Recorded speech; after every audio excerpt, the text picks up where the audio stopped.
देखिए, मुझे लगता है रेखा गुप्ता जी को दिल्ली के बारे में ज़्यादा पता नहीं। 27 सालों में से दिल्ली एक केंद्र शासित राज्य है।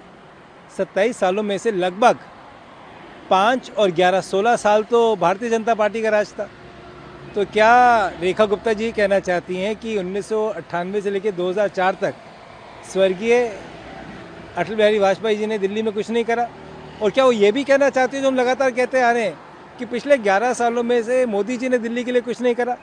उनको पता होना चाहिए दिल्ली में 50-50% काम, जितनी जिम्मेदारी दिल्ली के अंदर केंद्र सरकार की है उतनी ही दिल्ली की विधानसभा की भी उतनी जिम्मेदारी है।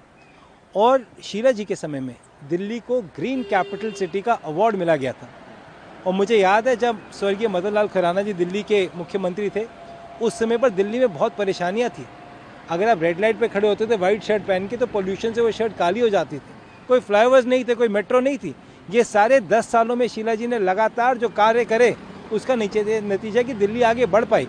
परंतु उस समय मैं हमेशा उदाहरण देता हूँ, अटल बिहारी वाजपेयी जी देश के प्रधानमंत्री थे और स्वर्गीय शीला दीक्षित जी मुख्यमंत्री थे। कभी भी ऐसा नहीं हुआ कि केंद्र ने विधानसभा को काम करने ना दिया हो। और उसके बाद भी जब नरसिम्हा राव जी देश के प्रधानमंत्री थे तो उस टाइम स्वर्गीय मदन लाल खुराना जी दिल्ली के मुख्यमंत्री थे, उस समय भी इस तरीके से कभी कुश्ती नहीं हुई। ये तो भारतीय जनता पार्टी के आने के बाद में और केजरीवाल जी की जिस तरीके से नाकामियत थी वो नुकसान दिल्ली का हुआ। तो रेखा गुप्ता जी को देख लेना चाहिए, 27 साल में 16 साल भारतीय जनता पार्टी के भी हैं। क्या वो मानते हैं कि उनके सरकारों ने दिल्ली के लिए कुछ नहीं करा? इसका जवाब उनको ज़रूर देना चाहिए। काम किया एडमिनिस्ट्रेशन और गवर्नेंस के लिए, उनको नोबेल प्राइज़ मिलना चाहिए। भाजपा तो कहती है कभी हास्यात्मक बात है, आप कैसे देखते हैं? देखिए, हर कोई माँ बाप चाहता है उनका बच्चा IAS IPS बने।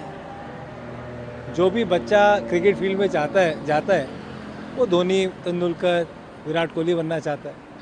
उसी तरीके से केजरीवाल जी की भी सोच है कि उनको प्राइज़ मिलना चाहिए। मुझे लगता है उनको ग्लोबल लायर का प्राइज़ मिलना चाहिए कि जितना झूठ 10 साल के अंदर केजरीवाल जी ने बोला है, मुझे लगता है किसी ने नहीं बोला। किसी दिन Guinness book of world record किसी मैनिफेस्टो पे लेके चर्चा करेगी ना, तो केजरीवाल जी का नाम झूठों में सबसे ऊपर दिखाई देगा आपको।